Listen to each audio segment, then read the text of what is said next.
Bismillahirrahmanirrahim. Assalamualaikum warahmatullahi wabarakatuh.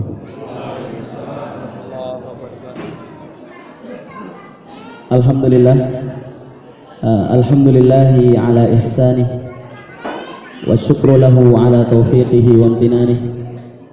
Asyhadu an la ilaha illallah wahdahu la syarika lah wa asyhadu anna Muhammadan abduhu wa rasuluh wa safiyyuhu min khalqihi wa khaliluh.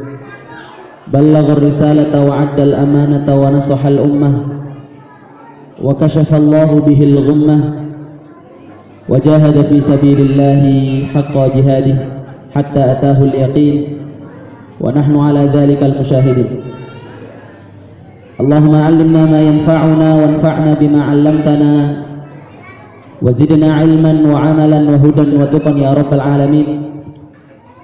اللهم إنا نعوذ بك من علم لا ينفع وقلب لا يخشع ومن نفس لا تشبع ومن دعوة لا يستجاب له. اللهم فقهنا في الدين وعلمنا تأويل. رب اشرح لي صدري ويسر لي أمري واحلل عقدة من لساني يفقه قولي. أما بعد, yang saya hormati Kepala Desa Kaligintung, Pringambah, dusunnya Kaligintung. Yang saya hormati Ketua Takmir Masjid, yang saya hormati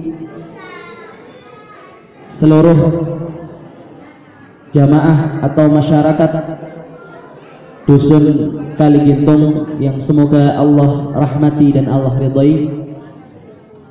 Mohon izin, saya sudah 3 tahun tidak datang ke Kaligintung, tepat 3 tahun yang lalu, sama pas 17 Ramadan juga, tapi sudah 3 tahun yang lalu, 2018 atau 19. Alhamdulillah, atas izin Allah, hari ini saya masih diberikan kesempatan untuk bersilaturahim, untuk mendatangi dusun yang semoga Allah ridhai dan Allah cintai ini.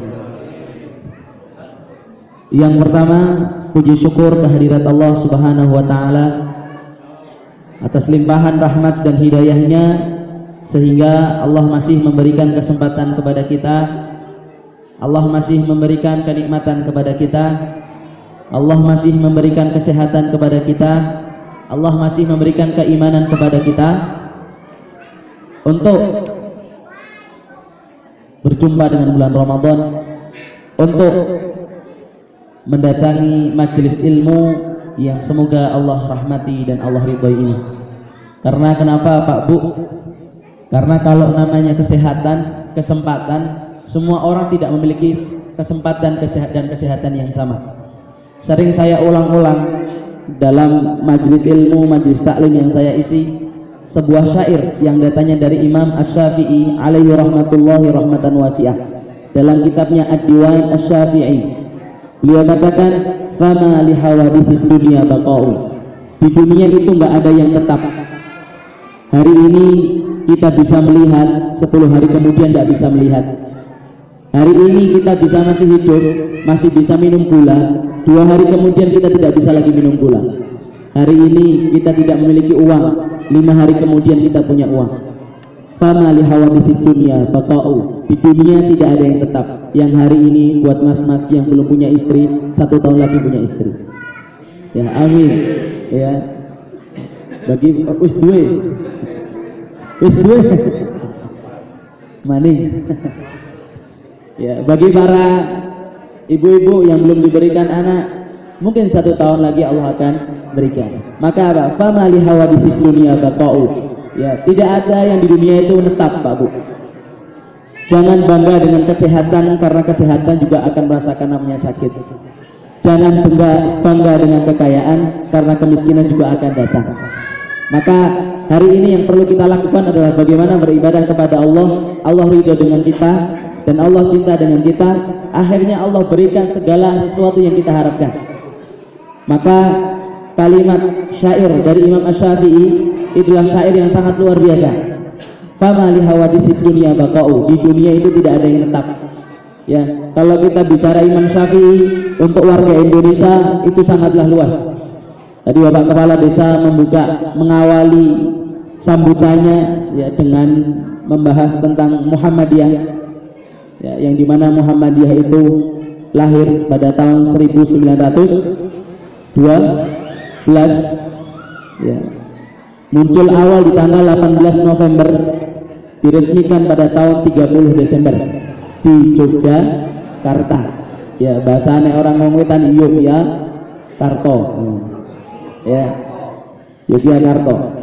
Dan saya sendiri hitungannya masih mahasiswa, dan pada 1 tahun yang lalu kita bersama teman-teman, alhamdulillah atas izin Allah, kita bisa melanjutkan belajar di Sudan, ada di negara Afrika dekat dengan Mesir.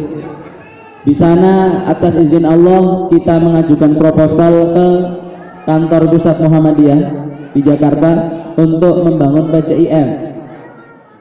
Atas izin Allah kemudian kita merelakan beberapa mahasiswa harus pulang menyampaikan gagasan kita di kantor pusat. Atas izin Allah akhirnya terbentuklah PCIM di Sudan. Ya, setelah itu ada PCIM, dilanjutkan ada lazisme sekalian, dan qadarullah hari ini menjadi sebuah lembaga yang sangat membantu mahasiswa di sana. Nanti kalau jenengan mau lihat perkembangannya PCIM yang ada di Sudan, jenengan bisa buka PCIM Sudan. Di situ channelnya lengkap, padahal baru 1 tahun. Ya. Karena saya sendiri terlahir dari keluarga Muhammadiyah, dan semenjak saya ngikut di Sudan, ya, berangkat ke Sudan, bertemu membangun sebuah PCIM di Sudan, saya mendapatkan satu kaidah. Dalam kaidah itu yang datangnya dari ya Pak Kiai Ahmad Dahlan yang berbicara tentang lambang Muhammadiyah. Saya belum begitu banyak kemudian berbicara membaca kitab-kitabnya Muhammadiyah, ternyata ada makna tersirat kenapa lambang Muhammadiyah itu matahari. Ketika saya baca kemudian melihat secara jeli, ternyata Muhammadiyah kenapa lambangnya matahari? Karena matahari menyinari, dihina tetap menyinari, panas teman tapi tetap menyinari. Itulah ibaratnya sebagaimana yang digambarkan hari ini terkhusus untuk warga Muhammadiyah. Maka itu kaidah penting, tetaplah menyinari walaupun dihina. Bagaimanapun keadaannya, matahari terbit dari mana? Timur atau barat? Nek barat itu kiamat. Nah, dari timur, ya, terbit dari timur, terbenam dari barat. Ya, mereka matahari muncul dengan sinar yang terus terang benderang, dia akan kembali dengan gelap gulita, dan dia di siang hari akan selalu dihina dengan kepanasannya. Tapi matahari tetap bertahan, saya akan tetap menyinari walaupun orang-orang tidak suka dengan saya. Itulah prinsip dalam kemuhammadiyahan. Hadirin insya Allah dirahmati dan diberkati oleh Allah Subhanahu Wa Taala. Karena hampir seakan-akan saya ketika sampai di Sudan itu, saya mau cerita sedikit. Waktu di Sudan itu jumlah kami pada saat itu, karena kita belum memiliki MOU Pak. MOU itu kerjasama antara satu kampus dengan lembaga resmi. Pada saat itu jumlah mahasiswa Muhammadiyah itu hanya 5 orang. 5 orang. Setelah 5 orang kita buat MOU, buat kerjasama lembaga Muhammadiyah resmi dengan beberapa kampus yang ada di Sudan. Akhirnya hari ini mahasiswa Muhammadiyah yang dikirim ke Sudan itu lebih banyak daripada organisasi yang lain. Jumlahnya hampir 60 sampai 70. Mungkin tahun ini bisa sampai 150 mahasiswa yang dikirim ke sana. Maka itu awal kali, karena saya dari dulu hanya bapak yang mengatakan, dulu bapak ada di IPM, di UMS, di UMP. Saya hanya sebatas tahu cerita. Ya, ketika sampai di Sudan baru ternyata bentuknya seperti ini cara berorganisasi. Tapi alhamdulillah ala kulli halin kita patut syukuri ya, semuanya kalau kita runtut berbicara tentang Kiai Ahmad Dahlan, berbicara tentang Kiai Hadratus Syekh Hasyim Asy'ari, semuanya sama, memiliki guru yang sama, yaitu Syekh Muhammad Al-Khatib Al-Minangkabawi di Makkah. Maka apa? Kalau ada orang NU, orang Muhammadiyah, kok ternyata orang akur, berarti orang ngerti NU, orang ngerti Muhammadiyah. Ya. Kenapa? Karena mereka tidak tahu ilmu dasar dari hikmah NU dan dasar dari Muhammadiyah. Coba jangan buka dari dasarnya NU, buka dasarnya Muhammadiyah. Saya teman banyak NU. Saya pernah diskusi satu permasalahan, Pak. Suatu ketika saya beli buku di Pahala, mungkin sering saya pernah bercerita ini, di toko Pahala di Purwokerto. Di toko Pahala di Purwokerto sekitar daerah Tanjung, nanti jangan kalau mau beli buku di sana ada. Saya dengan pakaian jubah seperti ini masuk toko. Di situ kitab-kitab kuning banyak, dan di situ teman-teman saya semua, teman-teman dari teman-teman NU. Saya masuk ke tokonya. Assalamualaikum, waalaikumsalam, mau beli kitab kuning. Kemudian jawabannya apa? Iya, ana wong jubahan, tukune kitab kuning. Mazhabe jenengan niku napa? Ditakoni mazhabe jenengan niku napa? Akhirnya ketika saya membeli buku, jumlahnya hampir 600.000 sekian. Kemudian saya duduk, pulang asal enggak Pak, asal ngobrol, asal. Saya duduk, mazhab jenengan apa? Kula Syafi'i. Loh, ana mani wong jubahan mazhab Syafi'i. Ya ana masa orang mboten nonton Pak. Lah buktine kula nonton. Lah kula jubahan mazhab Syafi'i. Cobi sebutakan kitab-kitabnya Syafi'i, mazhab Imam Syafi'i. Saya sebutkan dari awal sampai akhir. Dari kitab namanya Kitab Nubdah, Mukhtasar Latif, Safinatun Najah, ya, kemudian ada kitab Al-Maqasid, Risalah Jami'ah, semuanya saya sebutkan dari awal sampai akhir. Kemudian saya tanya, kenal kitab Nubdah enggak jenengan? Enggak kenal. Lah, oh jenengan yang menghukumi saya katanya bukan mazhab Syafi'i, malah jenengan enggak kenal kitab Nubdah. Makanya setelah itu kita berdiskusi lama sampai 3 jam, 4 jam sampai 6 jam, akhirnya permasalahan semuanya terbuka. Ya, permasalahan semuanya bisa terbongkar. Salah satu permasalahan yang saya dari kecil sampai sekarang nggak selesai. Masalah apa, Pak? Yasinan. Ket nyok CK, dari saya TK itu sudah dengar. Ana sing yasinan, ora uni, sing ngene, pe sing ora yasinan, ora kiye, iki langsung. Di telinga saya sampai sekarang nggak selesai. Ya, dan itu juga ketika kita berdiskusi, itu masalah yang dikeluarkan. Jubahan BRS jadi siapa? Akhirnya saya tanya, masalahnya mau selesai nggak Pak? Yaudah, saya legowo, jenengan legowo, ambil kitabnya Kiai Ali Maksum. Ambil kitabnya Kiai Ali Maksum, rahimahullahu taala, diambil, buka, dibaca. Akhirnya kita baca bareng itu Pak. Baca kitabnya bareng, dibaca. Kalimat yang bagi saya plong, bagi beliau juga plong lah. Wong sing yasinan, ajemina sing ora yasinan, sing yasinan sing ora yasinan, ajemina sing yasinan. Masalah selesai setelah itu. Ya, semua masalah selesai. Kenapa? Kita harus nudon dengan para ulama. Ya, kalau tahu ceritanya para wali dahulu datang ke Indonesia, itu semuanya ada. Kadang-kadang kita tuh nggak sudon, kadang kita nggak sudon sama ulama. Seakan-akan dia salah. Masalah kita urus. Ya. Karena apa? Termasuk tadi. Akhirnya saya berkata kepada bapak tadi, saya katakan Pak, mulane nginjak-nginjak, ampun menghukumi nek urung kenal. Akhirnya apa nggih? Ya ampun, hukumnya gratis, dah kemauan Ustaz. Akhirnya nek kula tumbas temriku, regine 7.000, regine 2.500. Ya, gara-gara tadi apa? Kan kita bisa bersaudara. Ya, bersaudara dengan perbedaan itu indah. Ya, bersaudara dengan namanya perbedaan itu indah. Maka kata para ulama, ya, khilaf itu rahmah. Ya, kenapa khilaf itu rahmah? Kalau nggak ada perbedaan, nggak enak lah. Lah ada laki-laki, ada perempuan, ada orang wadon, orang berbeda. Mumet kan? Lah ada kong wadon kok orang mana? Kita bah mumet. Ya, nek nangis, golek pundake siapa? Yolok duit meng siapa? Kan bingung. Karena perbedaan itu rahmah. Buktinya apa? Laki-laki ada perempuan, ada yang tua, ada yang muda. Kalau semuanya muda gimana? Ya, kowe teh payu maning kades. Mau nom terus sih.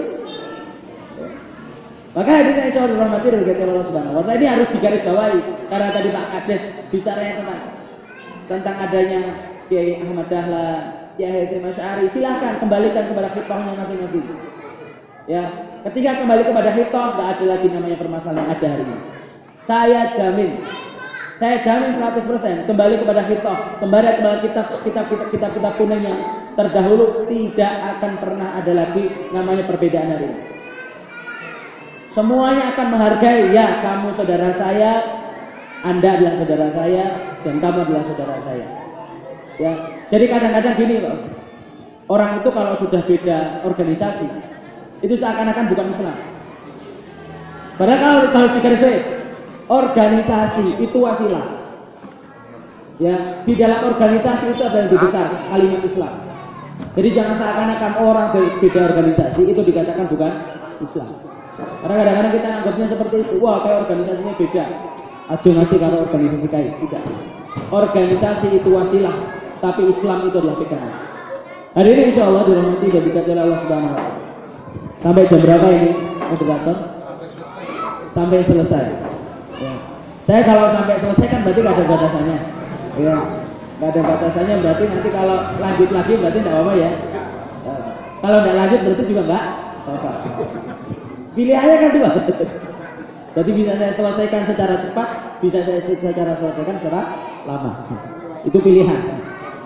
Ya, saya ringkas permasalahannya. Yang kedua kalinya, salawat serta salam kita tercurahkan kepada baginda Nabi Agung Muhammad Sallallahu Alaihi Wasallam, kepada sahabatnya, kepada tabiin, kepada tabiut tabiin, kepada orang-orang yang selalu istiqomah mengikuti jalan perjuangan beliau. Saya kalau suruh bicara perbedaan, Pak, saya paling senang. Kenapa paling senang? Saya punya hujah puluhan kisah, puluhan, ribuan kaul ulama tentang perbedaan. Ya, kalau suruh bahas perbedaan saya paling senang, karena hampir semua yang saya dalami hari ini perbedaan yang terjadi di Indonesia. Ya, biar apa? Orang nana maning, sing gelot-gelot maning. Ya, karena kenapa? Kalau bicara perbedaan luas sekali, saya bahkan ketika mau bawa materi tentang jagalah Allah, Allah akan menjagamu, itu juga masalah perbedaan ada. Ya, kita bicara perbedaan, kita juga bicara persatuan. Karena perbedaan tanpa persatuan tidak akan pernah muncul namanya Islam dan Indonesia. Ya, maka kita akan bicara tentang perbedaan dan persatuan. Materinya di pamfletnya jagalah Allah, maka Allah akan menjagamu.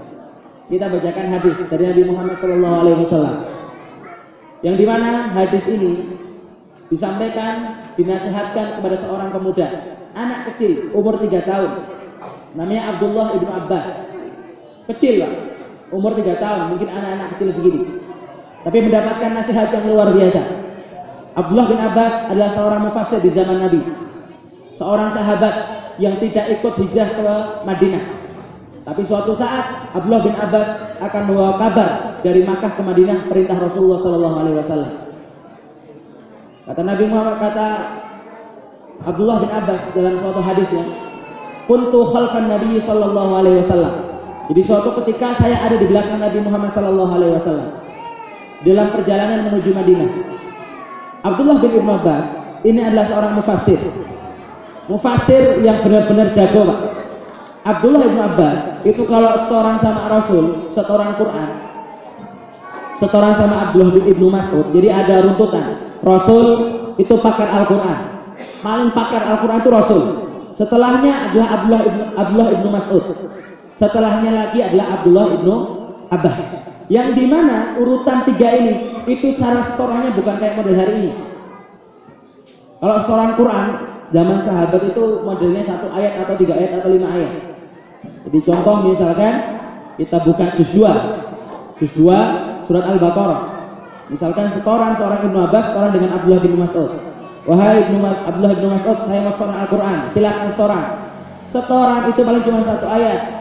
Contoh juz 2. Sayaqulu sufaha'u minan nasi ma wallahum an qiblatihim allati kanu 'alaiha sampai akhir.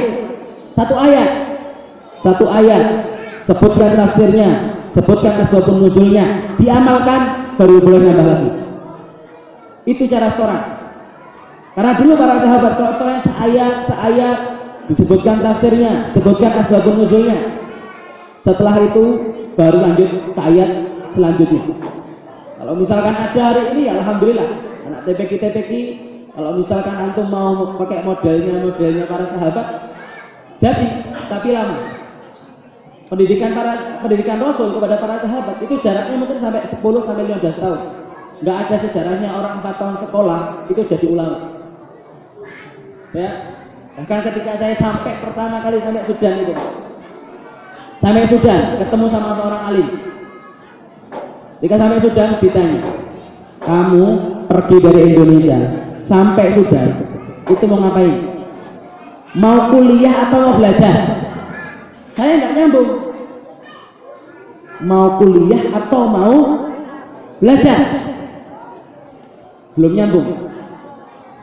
Saya juga pada saat itu belum nyambung. Maksudnya gimana Syekh? Karena belajar tidak harus kuliah, tapi kalau yang kuliah belum tentu belajar. Iya enggak? Buktinya akeh mahasiswa sing kerjaan ngentekna duit. Ya, mak duit entek ujung-ujung skripsi. Ya, belajar tidak. Maka kalimat itu bagi saya adalah kalimat yang masih ambigu. Sampai sudah mau belajar atau mau kuliah.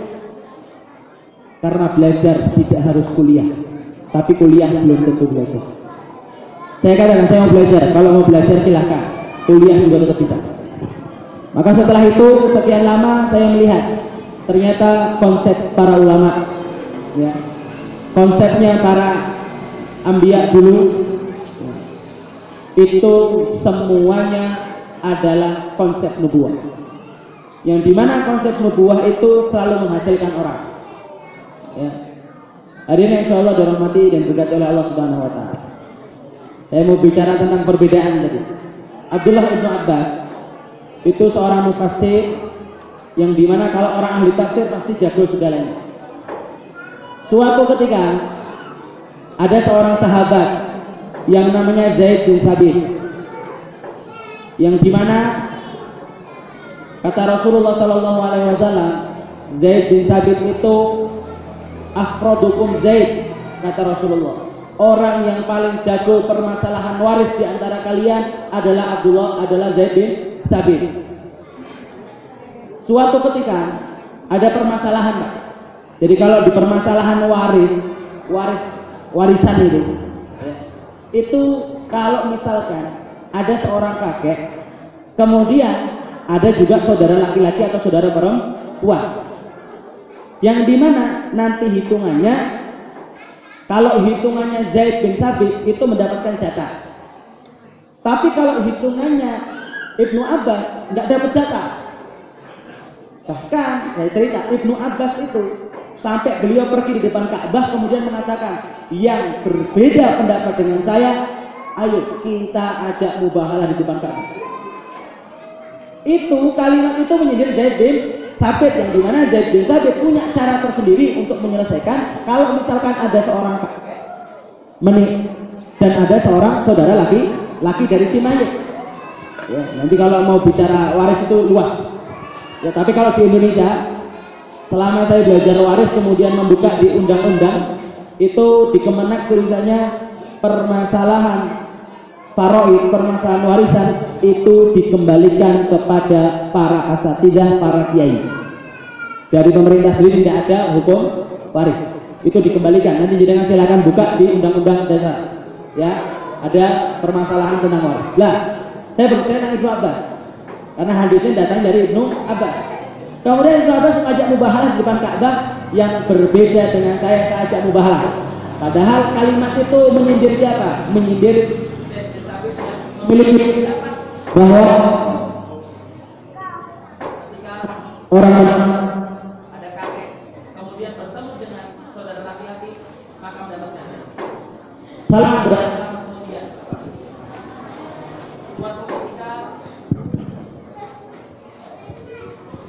suatu ketika Zaid bin Thabit bertemu di rumahnya Akram. Akram itu rumah pertama yang dijadikan tempat kumpulnya para sahabat. Ya, bertemu di situ. Dua-duanya berbeda. Yang tadi pendapatnya satu dapat jatah, dapat harta warisan, yang satunya lagi nggak dapat jatah warisan. Bertemu di situ. Akhirnya kemudian setelah itu selesai acara dengan Utsman bin Affan, keluar Zaid bin Thabit di atas kudanya. Kemudian Abdullah bin Abbas mengambil kudanya, seakan-akan Abdullah bin Abbas itu adalah pembantunya Zaid bin Thabit. Kemudian Zaid bin Thabit itu, wahai ibnu ammi Rasulullah, wahai anaknya paman Rasul, mada ta'mal, apa yang kau lakukan dengan ini? Tadi berbeda ya. Tadi tiba-tiba narik kudanya Zaid bin Thabit, seakan-akan Abdullah bin Abbas itu sebagai pembantunya Zaid bin Thabit. Setelah itu kata Ibnu Abbas, kata Rasulullah SAW, Rasul memerintahkan saya untuk menghargai ulama, maka saya tarik kudamu karena kamu ulama. Selang berapa kemudian Zaid bin Thabit turun, kemudian ambil tangannya Abdullah bin Abbas, kemudian cium tangannya. Kemudian ditanya, apa yang kau lakukan wahai Zaid bin Thabit? Kata Rasul, inilah cara saya menghargai ahlu baitnya Rasul. Lihat, tadi kan berbeda-beda Pak. Tapi ujungnya apa? Tetap bersaudara. Ya, banyak kisah Pak. Kalau di mazhab Syafi'i itu ada namanya Imam Ar-Rafi'i sama Imam An-Nawawi. Ada Imam Ar-Rafi'i sama Imam An-Nawawi. Ini dua imam yang berbeda pendapat. Ya, contoh kayak di permasalahan air. Menurut Imam An-Nawawi, ma'ul musammas, air yang terkena matahari itu, ya, itu hukumnya apa? Tidak makruh. Tapi Imam Rafi'i makruh. Ya, begitu juga ada perbedaan pendapat tentang siapa Imam Romli dengan Imam Ibnu Hajar Al-Haytami. Itu hal biasa. Karena kalau ingin berbeda pendapat, maka bersaudaralah terlebih dahulu sebelum Anda berbeda pendapat. Maka nggak ada masalahnya. Yang kisah luar biasa, Imam Romli, Imam Ibnu Hajar Al-Haytami sampai membuat satu kitab yang pada hakikatnya mereka berdua saling berbeda pendapat. Hal biasa, saya sampaikan, berbeda pendapat itu rahmat. Kiai Haji Ahmad Dahlan mengajarkan kepada kita tentang itu. Kiai Hadratus Syekh Hasyim Asy'ari mengajarkan itu juga kepada kita. Tapi jangan sampai kecendekan ilmu kita menghilangkan itu semua. Perlu kita belajar. Kalau kita mentokohkan beliau, belajar apa yang pernah beliau pelajari. Kalau kita mentokohkan Kiai Haji Ahmad Dahlan, bagaimana cara beliau bisa menjadi penggagas Muhammadiyah. Kalau kita mengidolakan Hadratus Syekh Hasyim Asy'ari, kita belajar bagaimana beliau bisa memunculkan Nahdlatul Ulama. Itu harus kita belajar. Jangan seakan-akan kita karena kecendekan ilmu kita, ya tadi itulah kok uduskan organisasi ninyong, kok uduskan organisasi ninyong. Bahkan yang naudzubillah beda masjid, sing siji kono siji ora kono tidak jadi masalah. Yang satu kuno tidak masalah. Saya pernah satu kejadian di Kendaka itu.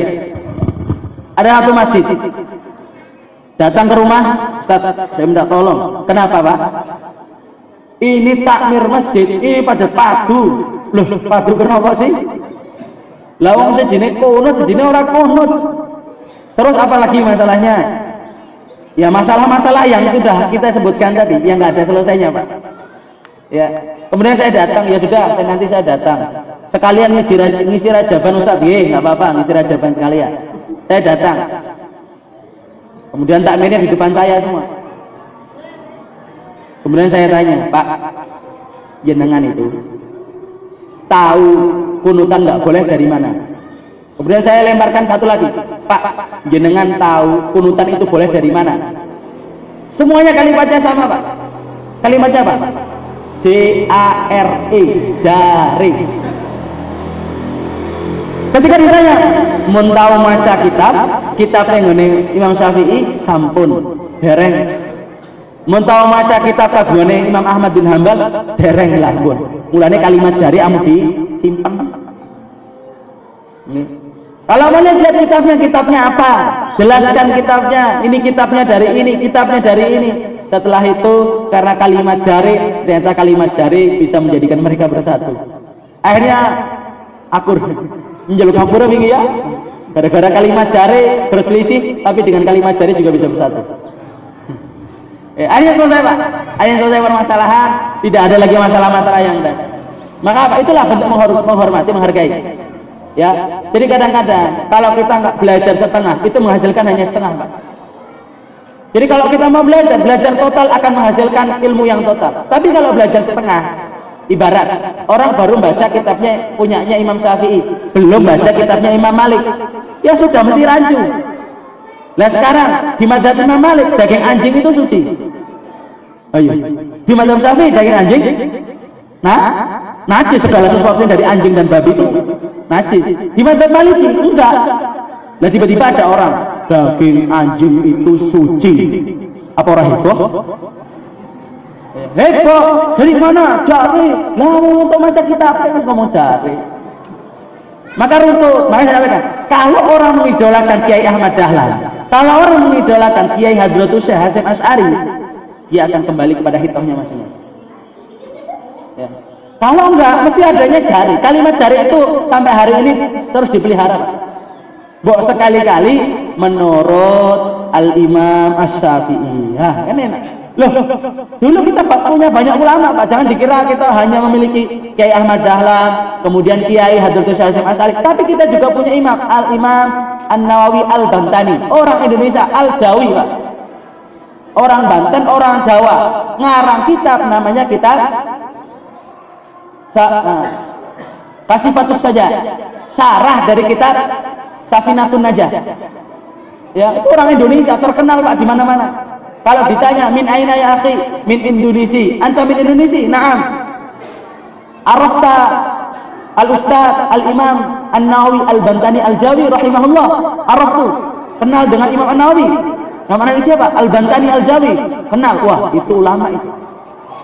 Lihat, ya, ulama, ya, jangan hanya dijadikan lambang organisasi. Tapi kembalikan hitoh yang sudah ada. Muhammadiyah kembalikan. Contoh tadi, kalau Muhammadiyah biasanya munculnya dari surat Al-Ma'un. Hafalkan surat Al-Ma'un. Ya, pelajari tafsirnya. Apa makna semuanya? Kenapa di situ ada Al-Ma'un?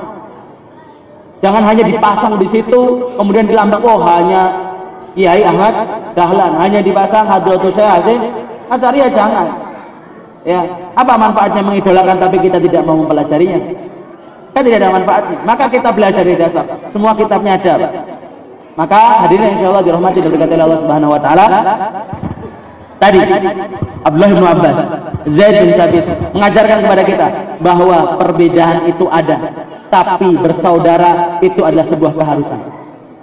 Bersilaturahmi dengan tulus walaupun digumui dengan perbedaan. Layaknya laki-laki dan perempuan, karena kalau tak ada perempuan, laki-laki bingung. Begitu juga perempuan, kalau nggak ada laki-laki, laki-laki pun perempuan pun bingung. Ya, begitu juga ada desa dusun mana sini, Pak? Kali Gintung, ada di sana Pring Ngamba, nggak ada Pring Ngamba, nggak ada Kali Gintung, nggak enak. Kenapa nggak enak? Udah kelewat gini sepi. Ya, ada manfaatnya satu sama yang lain, maka syukurilah itu. Ya, dan negara kita dilahirkan atas nama perbedaan. Jadi belajar itu untuk kita saling menghormati. Hadirin insyaallah dirahmati dan diberkati oleh Allah Subhanahu wa taala. Kemudian saya lanjutkan. Kata Ibnu Abbas, kuntu khalfan Nabi sallallahu alaihi wasallam. Dari dulu saya ada di belakang Nabi Muhammad sallallahu alaihi wasallam menunggangi untanya. Ketika menunggangi untanya, Abdullah Ibnu Abbas itu dapat nasihat dari Rasul. Anak kecil 3 tahun, nasihatnya luar biasa. Sekarang anak kecil 3 tahun nasihatnya apa, Pak? Ya, ngemben dadi wong sing sugih. Ngemben dadi wong sing wah, seakan-akan semuanya di itu. Tapi lihat, anak kecil mendapatkan nasihat dari orang terbaik, nasihatnya baik, diterima oleh orang baik, lahirnya adalah orang terbaik. Lihat Abdullah bin Abbas, nasihatnya Rasul kepada Abdullah bin Abbas apa? Ya gulam, inni u'allimuka bi kalimah. Saya ajarkan kepada kamu satu kalimat. Ihfazillah yahfazka. Jagalah Allah, Allah akan menjagamu. Ihfazillah tajidhu tujahak. Jagalah Allah, maka Allah akan selalu ada di hadapanmu. Wa idza sta'anta fasta'in billah. Kalau mau minta tolong sama Allah. Wa idza sa'alta fas'alillah. Kalau mau bertanya, tanyalah sama Allah. Ini anak kecil 3 tahun, Pak. Anak kecil sekarang kita nasihati, nak sini nak. Ihfadillah yahfadka. Betul. Ihfadillah tajidhu tujahak. Pak ngomong apa? Perlu kita coba, tapi jangan pakai bahasa Arab. Pakai bahasa Indonesia. Nah, kelak besar jagalah Allah, Allah akan menjaga. Nah, kelak besar jagalah Allah, Allah akan selalu di hadapanmu. Bukankah kita hari ini, Pak? Ya, senakal-nakalnya orang, ibaratnya sekotor-kotornya orang, itu kalau ada musibah pertama kali disebut mesti Allah. Kita kan lihat video semua yang musibah, pasti yang pertama Allahu Akbar. Neng dibaik mau di NTT, lihat videonya. Ya, kadang kita itu apa? Datang ketika kita sudah sempit baru nyebut Allah. Nanti kita lanjutkan, ini hadisnya sama. Ihfadillah yahfazka. Ihfadillah tajidhu tujahak. Wa idza sta'anta fasta'in billah. Kalau minta tolong sama Allah. Wa idza sa'alta fas'alillah. Kalau mau tanya sama Allah. Wa'lam, ketahuilah. Law istama'at wa'lam annal ummata, ketahuilah. Annal ummata law istama'at ala yadurruka bi syai'in la yadurruka bi syai'in. Jadi kalau misalkan ketahuilah, kalau ada satu kaum, saya ulang, wa'lam annal ummata law istama'at ala an yanfa'uka bi syai'in. Ketahuilah, kalau seandainya ada satu manusia, ada satu kaum, ada perkumpulan manusia, ummah, ya, an yanfa'uka bi syai'in, mengharapkan agar kamu itu bisa jadi orang baik, lan yanfa'uka bi syai'in, maka tidak akan pernah bisa. Qad katabahu Allahu lak, sungguh Allah telah tuliskan yang lain. Sungguh Allah telah tuliskan yang bentuknya tidak seperti itu. Karena hari ini ada orang, ya, kayak misalkan kayak apa? Orang mengusung siapa? Ya, bapak siapa diusung? Seakan-akan apa? Orang ini jumlahnya banyak, menginginkan biar dia jadi orang baik. Mungkin jadi presiden, mungkin jadi RT, mungkin jadi RW, mungkin jadi kepala desa, mungkin jadi camat, mungkin jadi bupati, mungkin jadi gubernur. Lan yanfa'uka bi syai'in, tidak akan pernah bisa kalau Allah katakan tidak. Wa'lam, begitu juga selanjutnya. Ya, annal ummata law istama'at an yadurruka bi syai'in. Begitu juga sebaliknya. Kalau ada sekumpulan manusia yang dia menginginkan keburukan kepadamu, lan yadurruka bi syai'in, mereka tidak akan pernah bisa. Qad katabahu Allahu lak, karena sungguh kalau Allah katakan tidak akan pernah bisa menyakiti orang tersebut. Ini menunjukkan anak kecil nasihatnya kayak seperti itu, Pak. Ya, anak kecil. Kemudian saya lahirkan rawahu Tirmidzi wa qala haditsun hasan sahih. Saya tutup yang diriwayatkan oleh At-Tirmidzi. Sama kalimatnya, ihfadillah tajidhu amama, jagalah Allah, Allah akan ada di hadapanmu. Kemudian ta'arraf ila Allah fir raha ya'rifuka fis siddah. Kenalilah Allah di masa sempitmu, maka Allah akan mengenalmu di masa susahmu. Ya, ibaratnya kenalilah Allah di waktu luangmu, Allah akan mengenalimu di waktu sempitmu. Kemudian wa'lam anna man akhta'aka lam yakun liyusibak. Sama seperti tadi, lan yadurruka bi syai'in. Wallahu a'lam bishawab. Ya, nanti kita lanjutkan. Kalau masih ada kesempatan kita lanjutkan. Kalau tidak ada kesempatan, karena nanti setelah jam 9 tepat saya harus izin pamit dikarenakan ada harus imam di Banjar. Jadi mungkin nanti setelah tarawih kalau ada kesempatan kita lanjutkan sebentar. Kalau tidak ada, kita silaturahim di lain waktu. Pada intinya semoga Allah menjaga kita semua dari bahaya, termasuk semoga dijaga oleh Allah Subhanahu wa taala dari pandemi ini. Ya, saya tutup dengan doa karena ini tepat hari Jumat dan begitu juga tepat sebelum berbuka puasa. Semoga Allah mengabulkan doa kita. Bismillahirrahmanirrahim. Innallaha wa malaikatahu yusholluna 'alan nabi. Ya ayyuhalladzina amanu shallu 'alaihi wa sallimu taslima. Allahumma shalli 'ala Muhammad wa 'ala ali Muhammad kama shallaita 'ala Ibrahim wa 'ala ali Ibrahim wa barik 'ala Muhammad wa 'ala ali Muhammad kama barakta 'ala Ibrahim wa 'ala ali Ibrahim fil 'alamin innaka Hamidum Majid. Allahumma ighfir lil muslimina wal muslimat wal mu'minina wal mu'minat al ahya'i minhum wal amwat innaka sami'un qaribun mujibud da'awat ya qadiyal hajat. Rabbana ظلمنا أنفسنا وإن لم تغفر لنا وترحمنا لنكونن من الخاسرين. اللهم إنك أنت الأحد أنت الصمد لم يلد ولم يولد ولم يكن له كفوا أحد. اللهم إنا نعوذ بك من البرص والجنون والجذام ونعوذ بك من سيء الأسقام ونعوذ بك من سيء الأسقام ونعوذ بك من فيروس القورون ونعوذ بك من فيروس القورون. ربنا آتنا في الدنيا حسنة وفي الآخرة حسنة وقنا عذاب النار وقنا عذاب النار وقنا عذاب النار. سبحان ربك رب العزة عما يصفون وسلام على المرسلين والحمد لله رب العالمين. والله أعلم بالصواب. والسلام عليكم ورحمة الله وبركاته.